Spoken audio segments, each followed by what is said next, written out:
right, this is Selling Houston, P.O.V. I'm Bernard Lewis, and I have... Ebony Royal. And Aisha Shelton.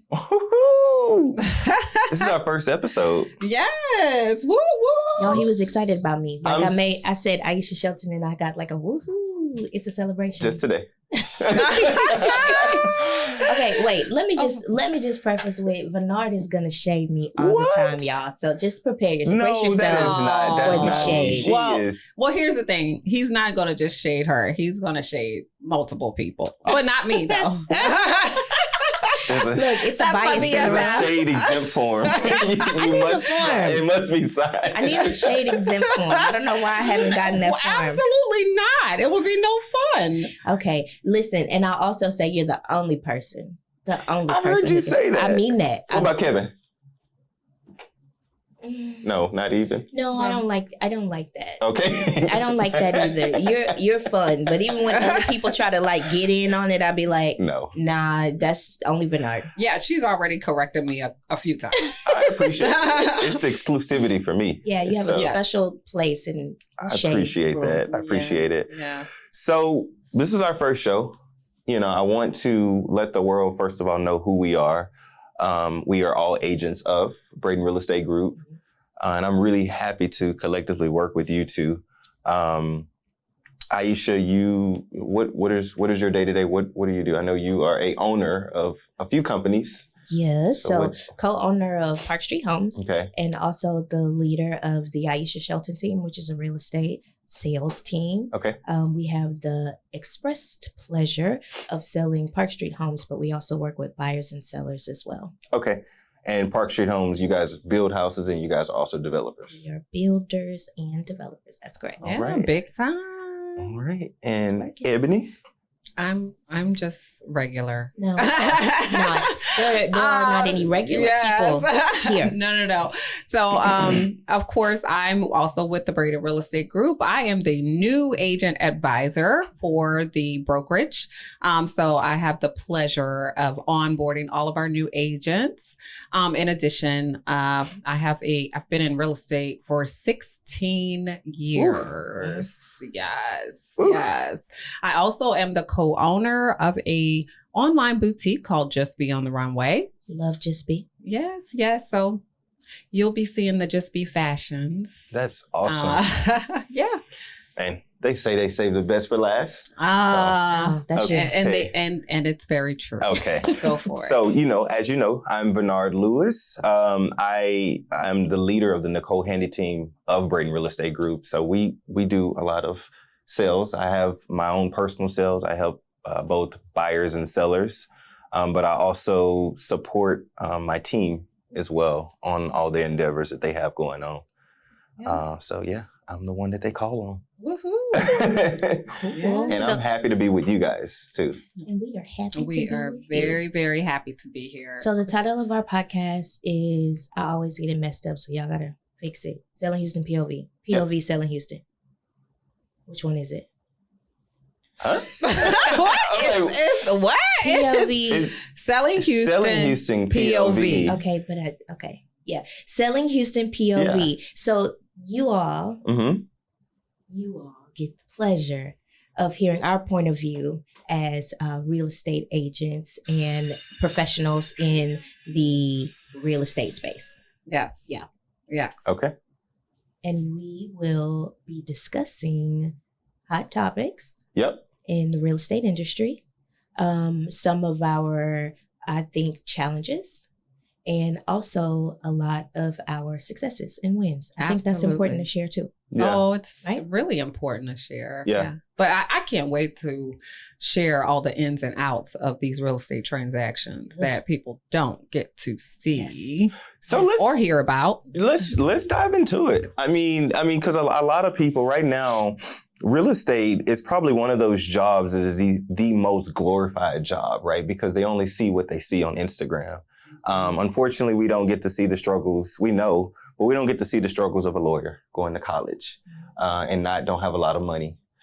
We don't get to see the struggles of a doctor, right? These are big time career paths that we grow up seeing, hey, these are some of the things that maybe you can do. Our parents try to throw it in there, right? Hey, maybe we don't, unfortunately, we don't get to see that. But real estate happens to be one of the career paths that we see. It's posted everywhere. They're glorifying it. And now it's put on TV, right? We got selling sunset. And I apologize if I mispronounce anybody's show. Selling sunset. Selling Sunset, selling Tampa. Selling Tampa. Ladies that list. $1 million listing. listing. So things like that. You're and we continue to glorify it. And like I said, it's one of those jobs, and we know it's one of those jobs where you can make a lot of money, but it's also one of those jobs that's the most time consuming. Is sometimes things don't always work out like we want them to. Right. So I really would like to share that. I don't think a lot of people realize that this is 1,000% commission-based job. Absolutely. And I must say that we have been underrepresented in our community. We go there first. Let's kick it into gear. Let's kick it into gear. I mean, this is really the first year that we've had multiple reality shows that are geared towards minority real estate firms. Yep. So, yay. Right. That's congratulations exciting. to them. Yeah. Yes, Congratulations to them. We don't have a show, but we are a large minority real estate group. Yes, brokerage. At this current time, we have, I think, 60 plus agents. Is it 60? Wow. We're right at 60. No, we're at 64. Oh, my bad. I am not the agent. And I have 2 more interviews, so we might be at 66. Well, I don't like that number. And but always growing. Always growing. Yeah. Always growing. And operating in 2 cities in Houston. Oh, in Texas. Sorry. In Texas. Houston and Dallas. Dallas and Houston. Yeah. Yes, So, absolutely. Exciting. Yeah. So what are the struggles? Let's dive into it. Like what are your struggles, Aisha? I know your struggles are a little different from us. Y'all. Yeah, so let's talk about that. That we are going to have some different perspectives. Let's see. I think some of the struggles are expectations, and so which you guys were going to discuss anyway, were the expectations of new agents who come into the business and what this business looks like. Mm-hmm. And so managing expectations, and I think what I've learned in my short career as a team leader is that I have to be very realistic with the people that I work with about what they can expect in this field. And when we are new, we come just so green and excited, and then realizing that this business, one, is not for everybody. Everybody's not cut out for it. And also there's this gap between like getting your license and actually getting paid.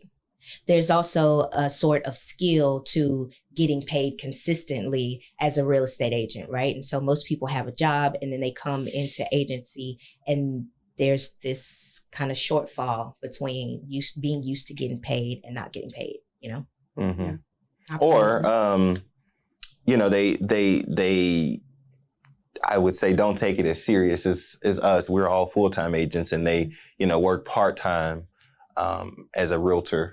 And then they have a full-time job. But I wouldn't say they're not taking it serious. It just may be... Well, it may be a financial thing, but there is at the end of the day...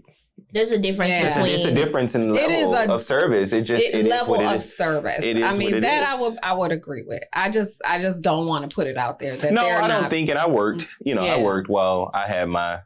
But just you will get a different level of service, especially in a busy market. But even your day-to-day looks different too, right? So like when you're a dual career agent, you are working throughout the day, and sometimes we're working on our transactions while we're at somebody else's job. And then you on the evenings and the weekends you're working. But for us, full-time agents, our work day is the work that we do, right? And so we eat what we kill, and we are prospecting or following up, and we have to continuously keep people in our pipeline so that we can have closings and consistent paychecks. Absolutely, because we don't get a paycheck every 2 weeks or every week or month. We don't get predictable paychecks. We don't get predictable. There's an estimate of when you may get paid. I was supposed to get paid tomorrow twice. And I was supposed to get paid today. Reschedule. Reschedule. Jump off a cliff? Like, what do? You keep moving. You know what you don't do? You know what you used to do? I feel like every real estate agent who got their first check spent it before they got it. I don't do that no more. Okay, you only have to learn that lesson Absolutely. one good time, One and good something doesn't time. close, and you be like, "Wait a minute, this $10,000 credit card I bill." tell the new agents Right. that all the Right. time. I'm like, look, do not count that money until it's in your bank account. I don't even look at Not my... even at the closing table. Right. 'Cause- I don't look at my CDA. I don't look at my CDA until I know it's we're clear to close. I And know even- I have money coming, but I don't know exactly how much. But the money clear to looks like. close doesn't even mean funding. Y'all, I have sometimes. closed. Period. I have closed. Both parties have signed, and still the transaction did not go through. So Same. let me be clear: Yeah. Same. money It in has my happened. account. Yeah. Money in the account. But I don't even look at the I don't And know how much I'm cleared. making until the day of closing, or the day before, or the week of. Speaking of not looking, so we got 1099s, I guess, in January. Mhm. And they were like, "Oh, you're 1099." I saw the email. I was like, ignore. They were like, "If you want your hard copy," I was like, "I don't want to see it." Right. I don't. Yeah. Same. No thanks. No, I'm good. Emmy, what are your struggles? We talked about Aisha. Yeah. We talked about everybody. Yeah. I don't know. I need Yes. to hear some more. Y'all We- see Some more my- struggles? Like- I mean, for you too, it's a little bit different. Your struggles are a lot different because you're kind of like a I'm so- full-time I'm so- trainer, sales trainer. I'm a sales trainer and Recruiting. I'm solo. I don't have a team. So it's just me right now. You have an yeah. assistant. I have an Mhm. assistant who is virtual and not local. Mhm. So I do have to rely on other agents to be showing agents. So, and we do pay showing agents. So I think that's part of my struggle is it's feast or famine. So I can be, have a kind of a weak pipeline and not too much going on and Right. really focus in on the new agents. And then it can be a ton of business falling through and just trying to make sure that I Conquer it all. Yep, conquer it all. I would say my struggles, a lot of people think, well, the clientele is a struggle. I don't have issues most of the time with clients. The struggle for me, and I know a lot of agents may have this in common, is typically the other agent on the other side of the deal. Really? For me, yeah. I think for majority of my deals last year were new construction. Mhm. So really, it was just a builder you were dealing with. Yeah. Mm-hmm. One of those builders was Park Street Homes. They were great. Thanks. Thank you. Appreciate that. But lately I've gotten into a little bit more of resales and things of that nature. And it's just been, the struggle has always been the agent on the other side of the deal. Like they're just like silly, like not willing to work, very lazy. And then the product, like, I don't know if I told you guys about one of my inspection reports. Oh, yes. Yeah, right. So it's just like, what are we doing here? Yeah. I have to knock on wood somewhere, but I have had, knock on wood. Like, I'll knock No, for you. I've had some really, really good experiences lately with the realtors on the other side. They've been, really easy to work with, very forthcoming. But I again, that can all change. Yeah. 'Cause last year, I started the year off saying, "Oh my God, my clients are so awesome. They're so easy." And then right after that, I had a very difficult transaction. Yeah. I mean, it's in this business, we deal with different personalities, right? We do, but there's also some amazing things about being. Oh, absolutely. Absolutely. Not everything Let's is talk is about bad, but that. what's, What are you referring to? I mean, let's be clear. A check is a check is a check, and real estate checks are nice. No, yes. if you make it hard for me to get the check, then I'm like, I don't want it. Well, no more. let's talk about let's talk about those checks though. And who we have to pay. 'Cause I was some like, people let's think we talk get about. I paid mean, do you get way to more. keep that whole That's fair check? too. That's fair too. Because That is I true. think that is the perception out there and why so many people feel like they want to have a hand in our commission. Yep. And so many people like, oh, you make all of that money, like you should be willing to share it. right. Why am I sharing? But do you ask your doctor? Do you ask your doctor to share money with you? No, how about on your job, wherever you're working? Yeah. Are you okay with someone asking for part of your paycheck? I'm thinking you guys are both moms. Did you ask your doctor to help deliver y'all baby? Right. Hey, by the way, I'm helping you. Right. You know, can you give me a rebate? Is there a rebate? Because you charging my insurance $30,000-$40,000. But what is it? So let's explain what the breakdown is, though, right? Like there is you look at a closing disclosure. What is it that we're paying for? What comes out of that check that you see typically? So right off the bat, we have to pay our brokerage because neither one of us are brokers. So brokerage has their cut, their split. Yep. Second, I have to pay my transaction coordinator who helps me get to the closing table and helps me, coordinate all things. Absolutely. And make it as great as possible for my clients and myself. You have to take out your taxes. Uncle Sam, he's always in somebody's pocket, right? Uncle Sam, let's take that 20 to 30%. Who? What else? If you're on a team, I have a team. If you're on a team, there's a team split. There's a team split That's too. Right. Brokerage split, team split. Marketing fee. There's marketing. Yeah. Let's talk about. You don't know who I am unless there's a marketing. Marketing. Let's talk about associations, like having access to the MLS, being associated with the National Association. Okay, there is of Realtors. nothing like getting that bill. Yeah, I don't even look at it. It's an auto. There is nothing like there is nothing like getting that bill as a new agent because we are so excited to be licensed. I mean, it's a whole celebration. You post it on social media, you get hundreds of likes. Like, congratulations! Oh my God, you did it! And then that bill comes, and you like, oh, we got to pay this every year. What was it like? $500-$600? It's like $500 or $600. $500, right? But then that's just for the MLS. Well, HAR. Well, and then you have the MLS fee. So that's $111 per quarter. That's quarterly. And then you have your monthly fee for your your key, so you can access all the properties in the city.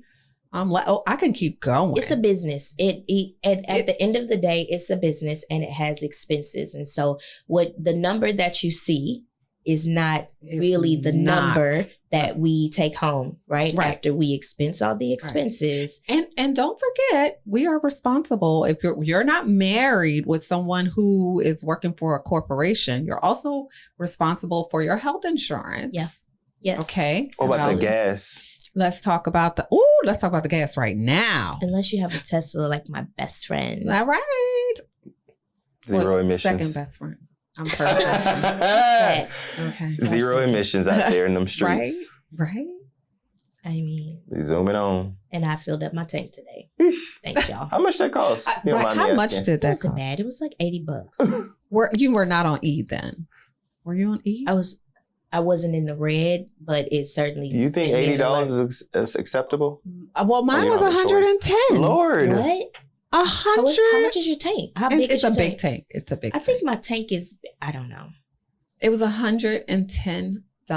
But I saw a meme that was like, the fact that we're complaining about gas, but you're blessed enough to be able to go to the pump. Absolutely. And there are some people who cannot, who have literally. That's what I'm complaining about. I feel bad for those types of people. Yes. And I'm not complaining per se. I'm just acknowledging the change. Right. I'll figure out my life, but I do feel bad for people that cannot afford to go to the pump. Well, I feel bad about why we're paying so much in gas. I mean, yeah, the people are suffering. Will we ever know why? The real reason? I mean, everything comes down to money. Period. Yeah. If we're at war, it's money. The end. You don't have to go look at the news. It's supply too, guys. It's supply and money. I guess. Oh, it's money, but it's supply. What you know who I feel bad for? Us. Ripping and running around town doing showings and stuff. Well, not us, right? Because I think we do have some sort of income. I feel bad for new agents that are coming. You're paying $600 here, $500 there, $150 there, $200, and then your best friend wants you to be their realtor. Also, they want to cut. And then you have to run around and pump gas because you don't have a structure and you don't know. Or how about your out of town clients? Like Houston is a huge place, right? It is. And so they're like, where do you want to live? Wherever. We don't know. Cypress, Pearland. And I'm like, that's like an hour, another hour, another hour. I was like, oh. Or the model homes. They're like, you're in a subdivision. You're like, oh, we have a model home in, I don't know, Podunk, Texas. Yes. And we have to go all the way to Podunk, Texas. Go to Podunk, Texas. Then we come back to the subdivision and sign the contract. Texas. I mean, you are, Bernard. Do it. No, I'll see you later. We're going to give Bernard a whooping. I'm going to give Bernard a whooping. Yes. We probably go above and beyond where we should. I think that, and I also, but again, that's a part of our jobs too, right? So if somebody comes in from out of town, I think it's important that as experts in the city and the area that we really narrow down what it is that you're looking for and say like, okay, this is probably the best place for you to be. Right. So we don't have to go look in Pearland and Katy because you're going to see a lot of things and you may even like a lot of things across this great city. But let's narrow down on what do you need and we can find you a place that best fits and look in that area. Right? Yeah. I usually get insight on their lifestyle. Right. What do you like to do? Yeah. I mean, are you family bike riding type or are you, go to the theater type, like parks, or are you just like a homebody and you just stay inside and you don't really do... Definitely the suburbs. Yeah. If you want to be out, the city is the place to be. Yeah. I love living in downtown Houston. Mm-hmm. It is. I have to say that I must say that lately I've been having a lot of clients that are in the city. And I'm kind of starting to dig it. I've been a suburb girl for 15 years, 16 years since I've been here. But you were raising your son. Yes. So it's different when Shout out to the Pearland School District. There is nothing like when, like say we're all going to go out, right? And you have to change. So we've been at work all day. You have to change. If you hit the burbs, it's going to be real hard to come back into the city after going out. Let me tell you what I used to do. Changing clothes. I used to go to, after work, I would go and get an outfit and change in the store and then go to dinner. See? Yeah. But the fact that you have to do that when you live in the city is like you pop to your house and then you meet down the street. You know what I'm saying? So, but you don't get much house for the price in the city. You have to pay to live in the city. You're paying for more of the location. You're paying, it's what they say, location. It is. Give me but the like location. you said, it's about lifestyle. So what is it that you want your life to look like? And then we, as experts in the city, can give you that. And so this, in my opinion, this is a word to the wise for all of those people that are not from Houston and looking to move to Houston because for some reason, everybody wants to move to Houston. It's a desirable place to live. And you can come. An awesome city. And I'm not even from here. I'm from New Orleans, but it is an awesome city. Born and raised. Yes. So like you're looking in the burbs. In my opinion, if you're single and want to be out and on the scene, like find something in the city. And if you have a family and you're looking for stability and calm and a great school district. The suburbs. Yeah. Absolutely. Burb it up. All day. Burb it up. Yeah. So we could talk all day. Wait, is this a 30-minute podcast? Yeah. Okay, so we got a little bit more time. Why are you trying to wrap us up so early? Where you gotta go? Make some money and show some houses or something? What's going on? I am the wrap-up queen. I'm gonna always be trying to wrap it up. So I gotta bring you back. Looking at her watch. Like, I left mine today. Smart. Yeah. Very smart. No, but I mean, I think this is fun. I'm really enjoying sharing, like, again, our point of view. And I mean, we're just three. Right. Realtors out here, top producing in our brokerage and everything. I mean, nothing major. So one of the things too I wanted to bring up, I think was it 2 weeks ago? NAR, National Association of Realtors, they brought up that the consumer now sees the percentage that the realtors will make on each sale. Yes, and that's nationally. Yes. So not just a Houston thing or Texas thing. How do y'all feel about that? At first, I'm going to be honest with you. At first, I thought it was going to, in my mind, I'm like, why are they doing that? And it's what is that going to do with the consumer's perception already of how much money we make? But as the weeks have passed by, nothing happened. Yeah. I mean, I think consumers already knew what we get paid pretty much. I mean, they all know it's like, you get paid 3%. Not all the time. And that's typically depends on who paying. Right. Depends on who paying. Negotiable. And let's be clear, there is no such thing as a commission Right, everything is negotiable. It Learn that in real estate is school. negotiable. Mhm. There's an average pay that could be Sure. about 3%. There is average and typical. Right. Yeah. But I